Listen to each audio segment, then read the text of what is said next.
नमस्कार, 20 मिनट 20 खबर में आप सबका बहुत बहुत स्वागत है। आप सबके साथ मैं हूं प्रियंका राय। अगले 20 मिनट में आपको हम 20 अहम खबरों से रूबरू कराने वाले हैं। तो चलिए शुरू करते हैं 20 मिनट में 20 खबरों का सिलसिला।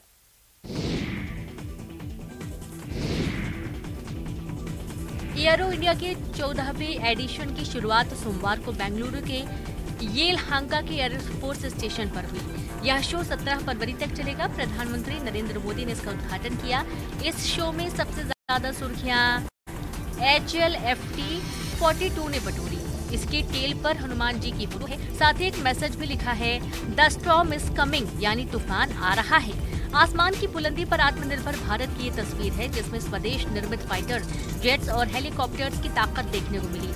आसमान में जब इन फाइटर्स पर नजरें टिकी तो फिर हटी नहीं। उद्घाटन के दौरान पीएम मोदी ने कहा, एक समय था जब ये एयर शो केवल एक शो था, अब यह सोच बदल गई है। अब ये एक शो नहीं बल्कि देश की ताकत है। आज दुनिया की रक्षा कंपनियों के लिए भारत एक मार्केट नहीं बल्कि पार्टनर भी है। एयरो इंडिया शो में 100 से अधिक देशों की भागीदारी नए भारत में दुनिया के भरोसे को दर्शाती है। कोरोना काल के बाद पहली बार इस शो में दर्शक भी शामिल रहे।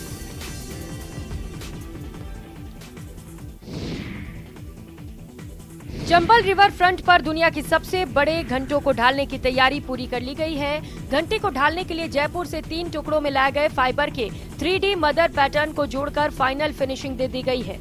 अब इसके सहारे विभिन्न धातुओं के मिश्रण को घंटे के आकार में ढालकर दुनिया के सबसे बड़े घंटे को आकार दिया जाएगा। इसको बजाने के लिए दुनिया की सबसे लंबी 6.5 मीटर की 400 किलो वजनी जॉइंट लेस रिंग चेन भी तैयार की जाएगी।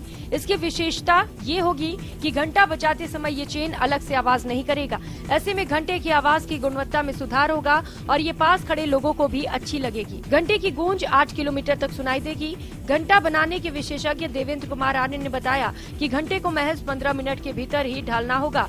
ऐसे में 2200 किलो धातुओं को एक साथ ढालने के लिए 35 विशेष भट्टियां बनाई गई हैं। इसमें ढली धातुओं को 4 विशेष पात्रों से सांचे तक पहुंचाया जाएगा, जिनकी टेस्टिंग कर ली गई है।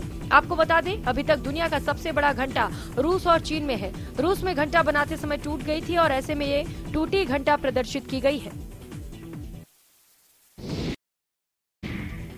उत्तराखंड के हल्द्वानी में एक मंदिर में ऐसा विवाद पैदा हो गया जिसमें अब साक्षात भगवान के एंट्री का दावा किया जा रहा है। हल्द्वानी में हीरा नगर के पर्वतीय उत्थान मंच के मैदान में स्थित गोलजियू मंदिर के ठीक सामने यहाँ एक पक्ष भगवान शिव का मंदिर बनाना चाहता है, जबकि दूसरा पक्ष इसका विरोध कर रहा है। लेकिन अब इस विवाद में साक्षात भगवान की एंट्री हो चुकी है, वो भी जागर के जरिए। जागर में एक व्यक्ति के शरीर पर भगवान का अवतार होने का दावा किया गया, जिसने जागर के दौरान कहा कि गोलजियू के सामने भगवान शिव का मंदिर बनना चाहिए, जिसके बाद दोनों पक्षों के बीच विवाद और गहरा गया और मंदिर बनाने की जिद पर अड़ा पक्ष अब इसे साक्षात भगवान का फरमान मान रहा है। हालांकि पर्वतीय उत्थान मंच के लोग अभी भी दावा कर रहे हैं कि गोलजियू उत्तराखंड के न्यायकारी देवता हैं, लेकिन उनके सामने ब्रह्मांड के सबसे बड़े देवता भगवान शिव का मंदिर नहीं बन सकता। दोनों पक्ष मंदिर के बहाने एक दूसरे पर जमीन कब्जाने का आरोप लगा रहे हैं।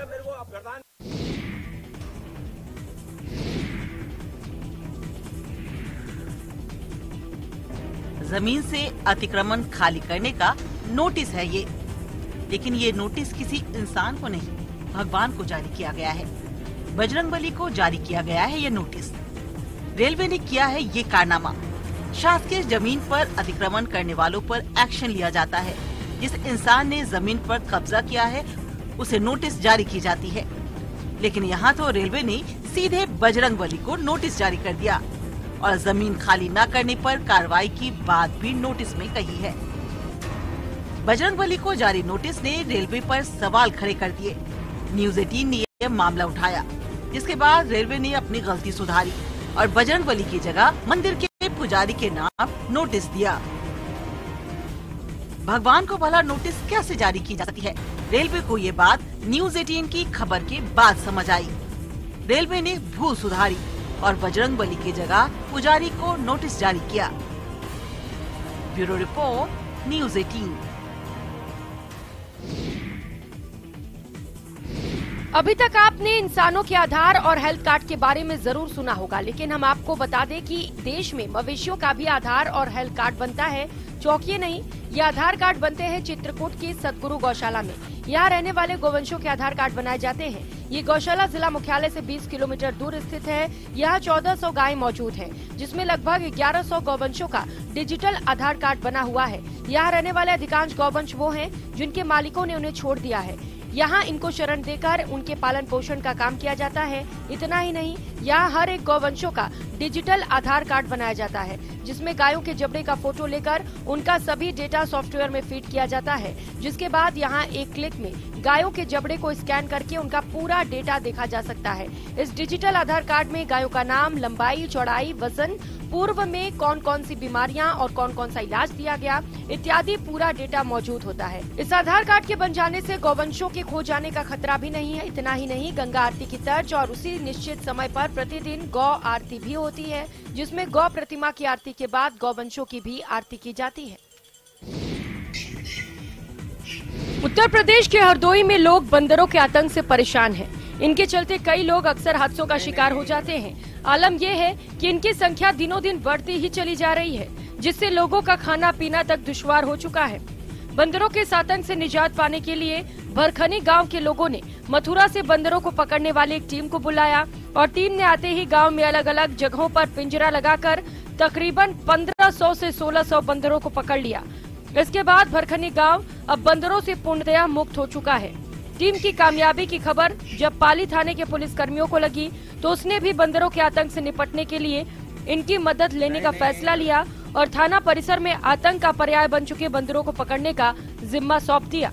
देवेंद्र कुमार की अगुवाई वाली टीम ने कुछ ही घंटों में 40 से 45 बंदरों को अपने पिंजरों में कैद कर लिया। बंदर पकड़ने वाली टीम के लीडर देवेंद्र कुमार ने बताया कि प्रत्येक बंदर को पकड़ने के एवज में 200 रुपए की फीस लेते हैं। वो एक खास ट्रिक से बंदरों को आसानी से अपने पिंजरे में कैद कर लेते हैं। उन्होंने बताया कि यहाँ जो भी बंदर पकड़ने गए हैं, उन्हें दूर जंगलों में छोड़ दिया गया है।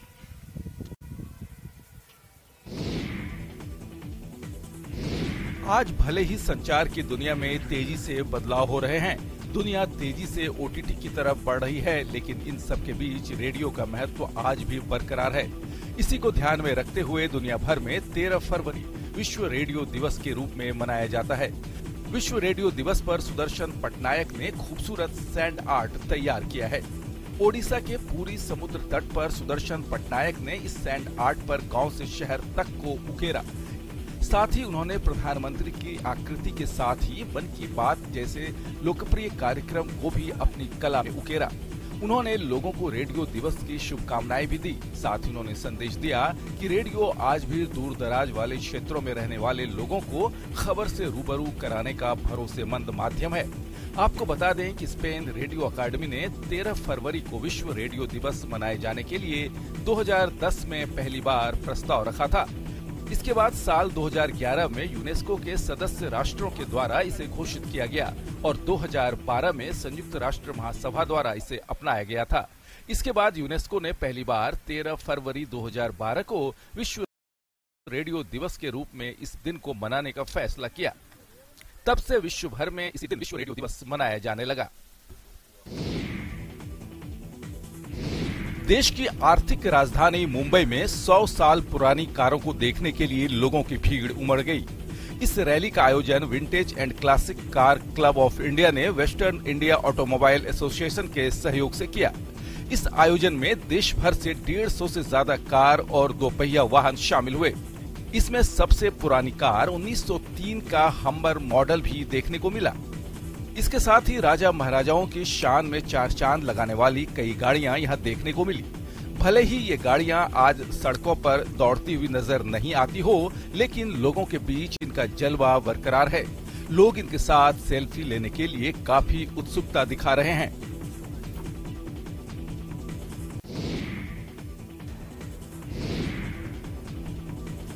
शादी की सालगिरह, जश्न का माहौल, डीजे की धुन पर थिरकते लोग, लेकिन पल भर में ये खुशियां मातम में बदल गई। तस्वीर हैरान करती हैं। क्या दिल ऐसे भी धोखा दे जाता है? वीडियो देखिएगा जरा गौर से। डांस फ्लोर पर कई लोग थिरक रहे हैं, तभी एक शख्स को दिल का दौरा पड़ा और वह झूमते झूमते गिर पड़ा। तस्वीरें उत्तर प्रदेश के प्रयागराज की हैं, जिन्हें दिल का दौरा पड़ा वो है करीब 42 साल के दवा कारोबारी अमरदीप वर्मा। उनकी साली की शादी की पहली सालगिरह थी। गेस्ट हाउस में सेलिब्रेशन पार्टी रखी गई थी। तमाम दूसरे मेहमानों के साथ अमरदीप वर्मा भी डांस फ्लोर पर डीजे की धुन पर डांस कर रहे थे और तभी हार्ट अटैक आया। आनंद फानन में उन्हें अस्पताल लाया गया, लेकिन कारोबारी की तब तक मौत हो चुकी थी। किसी ने सच ही कहा है, प्यार करने वालों के लिए सरहदें मायने नहीं रखती। ऐसी ही एक प्रेम कहानी यूपी के प्रतापगढ़ के सियाराम कॉलोनी में रहने वाले मोहित की है, जिसे रूस की वेरोनिका से प्यार हो गया और फिर दोनों ने हिंदू रीति रिवाज से शादी कर ली। प्रतापगढ़ के मोहित ने इंटर की पढ़ाई करने के बाद एनिमेशन में पढ़ाई की और बेंगलोर की एक कंपनी में काम करने लगे। यहाँ उनकी मुलाकात रूस की रहने वाली वेरोनिका से हुई। दोनों के बीच दोस्ती हुई और दोस्ती प्यार में बदल गई। हालांकि मोहित ने वेरोनिका के सामने एक शर्त रखी थी कि अगर मोहित की माँ वेरोनिका को पसंद करेगी तभी दोनों की शादी होगी। वेरोनिका भी इस बात के लिए राजी हो गई और रूस से पूरे परिवार के साथ प्रतापगढ़ पहुंची। 10 फरवरी को हल्दी रस्म और 11 फरवरी को मेहंदी रस्म के बाद 12 फरवरी को दोनों हिंदू रीति रिवाज के साथ फेरे लेने के बाद शादी के पवित्र बंधन में बंध गए। शादी में मोहित के परिजनों के साथ ही वेरोनिका के परिजनों ने भी जमकर मजे लिए।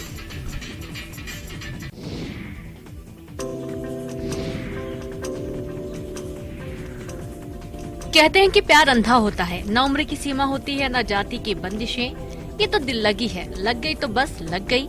मध्य प्रदेश के हरदा में प्रेम प्रसंग का जब मामला सामने आया है, यहाँ एक युवती और एक विवाहित महिला को आपस में प्रेम हो गया। प्यार ऐसा कि दोनों एक दूसरे के साथ रहने के लिए अड़ गईं। कह दिया बात बस इतनी ही जी कि हम दोनों अब साथ रहना चाहते हैं। विवाहित महिला 2 बच्चों की मां है और युवती तो युवती, दोनों के बीच उम्र का भी काफी फासला है और इस अजीब प्रेम के मामले ने दोनों परिवार के लोगों को परेशानी में डाल दिया है। काफी समझाने के बाद भी वे टस से मस नहीं हो रहे। मामला पुलिस तक पहुंच गया। दोनों थाने पहुंची। पुलिस ने भी समझाया, लेकिन वे मानने को राजी नहीं। पुलिस का कहना है दोनों बालिग हैं, समझाइश तो दी गई, अब मानना न मानना उनका काम है। पति परमेश्वर की धारणा हमारे समाज में तो है ही। परमेश्वर ही पति हो, ये कहानी कुछ अलग है, कुछ खास है, कुछ अनोखी है। हम पुराणों और ग्रंथों में ही सुनते आए हैं कि किसी युवती ने भगवान को अपना पति मान लिया। भक्ति काल में मीराबाई की कहानी भी ऐसी ही है। लेकिन ये जो कहानी हम आपको बता रहे हैं, ये मध्य प्रदेश के दतिया जिले की है, जहाँ एक युवती की शादी चर्चा का विषय बन गई। दतिया की रहने वाली युवती ने इंसानों से नहीं बल्कि भगवान शंकर से शादी रचाई। युवती निकिता चौरसिया MBA कर चुकी है। उसने बताया कि आज संसार में हर इंसान दुखी है, इसलिए उसने अध्यात्म का मार्ग चुना और भगवान शिव को पति मानकर अपना जीवन उन पर न्यौछावर कर रही है। गौरतलब है कि शादी में वो सभी रस्में हुई जो एक आम इंसान की शादी में रस्में अदा की जाती हैं। हल्दी मेहंदी से लेकर बारात तक सजाई गई।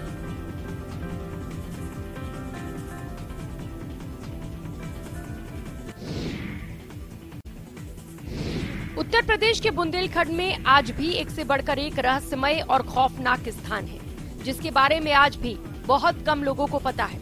बुंदेलखंड में चारों तरफ पत्थर के पहाड़ों की श्रृंखला है, जिनमें हजारों की संख्या में एक से बढ़कर एक रहस्यमय गुफा है। दावा किया जाता है कि आज भी इन गुफाओं में हजारों लाखों साल से ऋषि मुनि भगवान की तपस्या कर रहे हैं। झांसी में भी एक ऐसी ही गुफा का रहस्य लोगों के बीच चर्चा का विषय बन गया, जिसके बारे में बताया जाता है कि तकरीबन 43 लाख साल पहले जब यहाँ पर हिरण्यकश्यप का राज्य था, तब ये गुफा डिकांचल पहाड़ के अंदर बन गई थी। डिकांचल पहाड़ के 636 फीट ऊपर बनी इस गुफा का रहस्य आज भी बरकरार है। डिकांचल पर्वत की कोख में बनी इस गुफा को सिद्ध बाबा की गुफा के नाम से जाना जाता है। इस गुफा की पूजा करने वाले मुख्य पुजारी का ये दावा है कि उसको पूजा के दौरान कई बार ऐसे दुर्लभ ऋषि मुनियों, साधु संतों के दर्शन हुए, जिनकी उम्र कई हजार साल की लग रही थी, जो इस गुफा में मानव सभ्यता के कल्याण, विश्व की रक्षा के लिए हजारों साल से तपस्या में लीन है।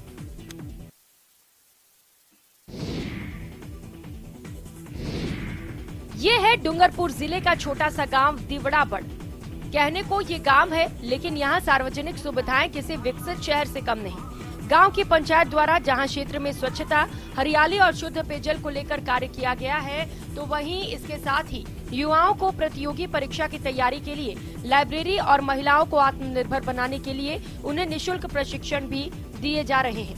इसके अलावा भी पंचायत की ओर से कई नवाचार किया जा रहा है। वहीं कचरा प्रबंधन, कचरा निस्तारण, आवारा पशुओं की रोकथाम, ग्रेव वाटर ट्रीटमेंट, वृक्षारोपण, गैस प्लांट, कचरे से खाद निर्माण जैसे कार्य भी पंचायत की ओर से किए जा रहे हैं। पर्यावरण संरक्षण के लिए गांव में सघन वृक्षारोपण भी किया जा रहा है। वहीं बच्चों के खेलने के लिए ग्राउंड और पार्क भी विकसित किए गए हैं। इसके साथ ही बगीचों में ओपन जिम भी पंचायत की ओर से बनाया गया है। इधर ग्रामीणों को शुद्ध पेयजल उपलब्ध कराने के लिए पंचायत की ओर से आरओ वैन की भी व्यवस्था की गई है। आरओ एटीएम मशीन का वाहन सुबह और शाम को घर घर जाकर शुद्ध पानी भी उपलब्ध कराता है। गांव में प्रमुख स्थानों पर आरओ एटीएम मशीन भी स्थापित की गई है, जहां पर 24 घंटे शुद्ध पानी की व्यवस्था की गई है। मध्य प्रदेश सरकार की विकास यात्रा में नेताओं और अफसरों में कई रंग देखने को मिले। पन्ना में कलेक्टर संजय मिश्रा के बयान से गरमाई सूबे की सियासत ठंडी भी नहीं पड़ी थी कि अब त्योंथर विधायक ने अलग हवा दे दी। भाजपा विधायक श्यामलाल द्विवेदी का एक वीडियो वायरल हुआ है, जिसमें जनता को रिझाने के लिए वो गले में सर्प डालकर बीन बजाते दिख रहे हैं। विधायक वहां जनता को सरकार की योजनाएं गिना रहे थे, तभी एक सपेरा पहुंच गया। विधायक ने पहले उसके पेशे से जुड़ी जानकारी ली, फिर समर्थकों की मांग पर उन्होंने गले में सर्प डलवाने के बाद बीन बजाना शुरू कर दिया। विधायक जी को सपेरा बने हुए देख लोगों ने भी जमकर ताली बजाई। हालांकि कुछ देर बाद गले से सांप तो उतर गया, लेकिन मंत्री जी बीन बजाते रहे।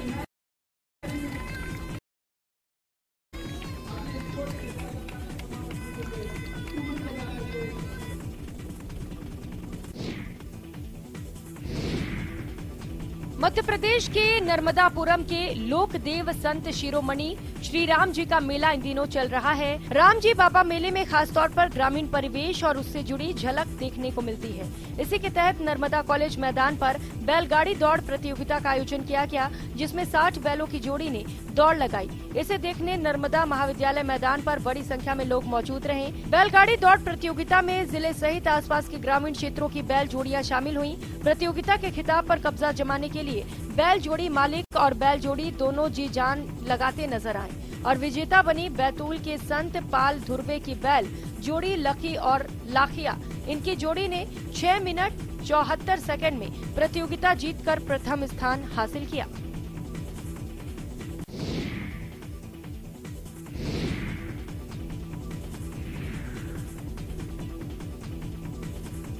बाघों को करीब से कौन नहीं देखना चाहता। सफारी के दौरान अगर बाघ दिख जाए तो ऐसा लगता है मानो पूरा पैसा वसूल हो गया हो। लेकिन कभी कभी बाघ को करीब से देखने की उत्सुकता में पर्यटक अपनी जान भी जोखिम में डाल देते हैं। ऐसा एक मामला सामने आया है पन्ना के टाइगर रिजर्व से, जहां बाघिन को करीब से देखने के लिए पर्यटक टाइगर के बिल्कुल नजदीक जा पहुंचे और उसका वीडियो बनाने लगे। पर्यटक के वीडियो बनाने से बाघिन भड़क गई, पर्यटकों को देख दहाड़ने लगी। गनीमत रही कि बाघिन ने टूरिस्ट पर हमला नहीं किया, वरना बड़ी दुर्घटना हो सकती थी। मामले में जिप्सी ड्राइवर्स की भी बड़ी लापरवाही सामने आई है। आपको बता दें कि वीडियो 2 से 3 दिन पुराना बताया जा रहा है। मामला सामने आने के बाद फील्ड डायरेक्टर ने कार्रवाई की बात कही है।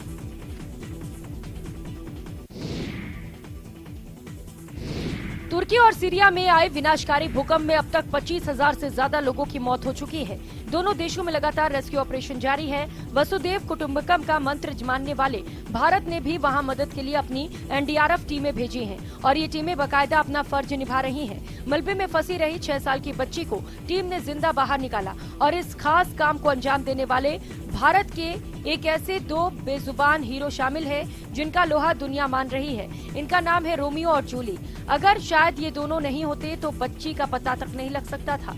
मलबे में फंसी बच्ची को जूली ने ही सबसे पहले सूंघा और उसके हैंडर को सतर्क किया। इसके बाद रोमियो को अंदर लाया गया और उसने पुष्टि की कि मलबे के नीचे दबी बच्ची जिंदा है। बच्ची को जिंदा मलबे से निकालकर सैन्य हेलीकॉप्टर से एयरलिफ्ट किया और इलाज के लिए तुर्की हटे में भारतीय सेना के फील्ड अस्पताल में ले जाया गया। टीम का कहना है कि बच्चे की हालत स्थिर है और वो रिकवर हो रही है।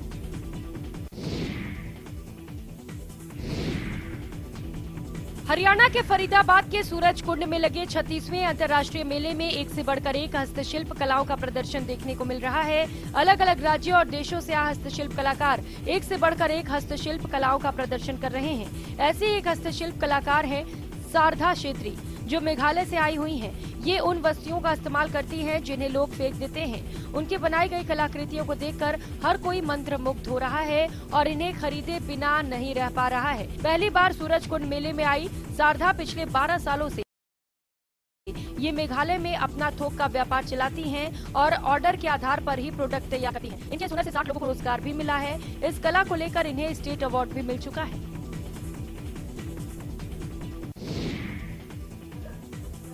झारखंड की मिट्टी को खिलाड़ियों का पालनहार कहा जाता है। यहाँ खिलाड़ी खुद को साबित करने के लिए पूरी जिंदगी संघर्ष करते हैं। रांची में एक ऐसी ही जिद महिला फुटबॉल के रूप में सामने आ रही है। रांची में नगड़ी प्रखंड के जाजपुर में 2 दिवसीय आदिवासी महिला फुटबॉल का आयोजन किया जा रहा है। इस आयोजन में 12 गाँवों की फुटबॉल टीम में शामिल 180 महिला फुटबॉलर अपना हुनर दिखा रही हैं। ये तमाम महिलाएं एक उम्र के बाद अपने अधूरे सपनों को पूरा करने मैदान में उतरी हैं। सबसे सुकून की बात तो ये दिखी कि इन महिलाओं की हौसला अफजाई के लिए उनके पति और उनके बच्चे भी मैदान में पहुंच रहे हैं। सबसे खास बात ये भी रही कि इन महिला फुटबॉलर के पति भी अपनी फुटबॉलर पत्नियों की जमकर तारीफ कर रहे हैं। पत्नियां जहां मैदान में जमकर पैरों से बॉल को नचा रही थी, तो वहीं पति दर्शक दीर्घा में बच्चों को संभालते नजर आए। दरअसल इस फुटबॉल टूर्नामेंट के आयोजन की जिम्मेदारी भी महिलाओं के ही कंधों पर है।